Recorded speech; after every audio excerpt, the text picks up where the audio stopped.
Hey YouTubers, welcome back to the Piper's Mantle.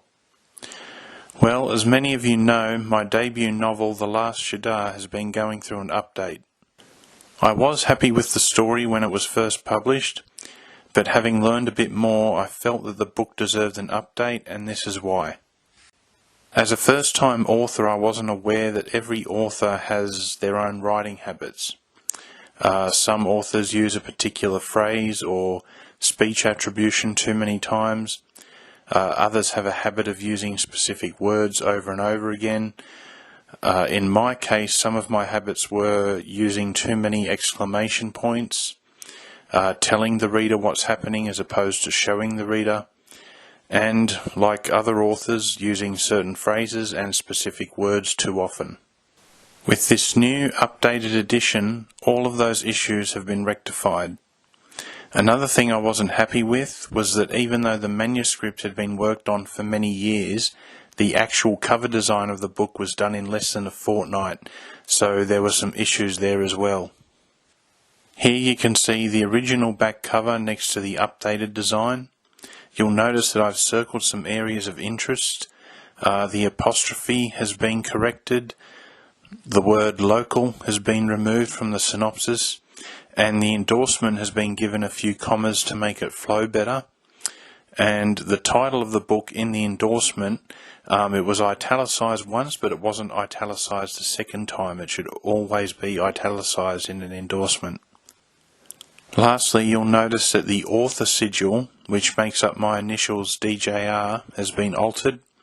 I wanted it to be blue and white to match the colours of Jack's armour in the story. The whole book has been edited by a new editor, but the story itself hasn't changed. The main changes have been done to make certain sentences less wordy. If you were to compare the interior of the book side by side, you would find that it's about 95% the same. And finally, an extra image has been added to this new edition, which is a romantic scene between Jack and the elf maiden Serena. I want readers to have the best reading experience possible, and that goes for all my books. The updated version has actually been available for a few weeks, but I've just been so busy with other projects that I didn't have time to make this video sooner. Now, if you're one of those people that purchased the first edition and you'd like to trade it in for the updated one, just get in touch with me and I'll tell you where to send the book. And once it's been received, an updated edition in a format of your choice will be shipped out to you free of charge.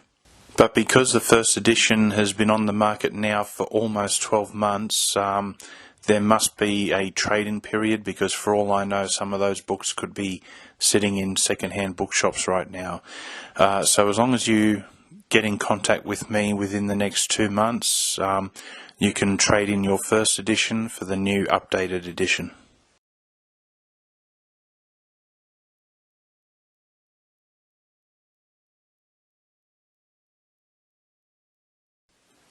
Well, that's about it for this video, but I want to give you guys an update on a couple of future projects.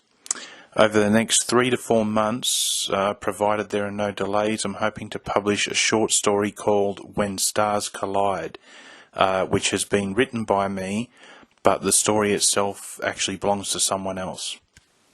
I'm also hoping to publish an illustrated edition of my short story, The Ancient Path, which will eventually be featured in my upcoming book of short stories called Tales of Truth Through Fantasy, Volume 1.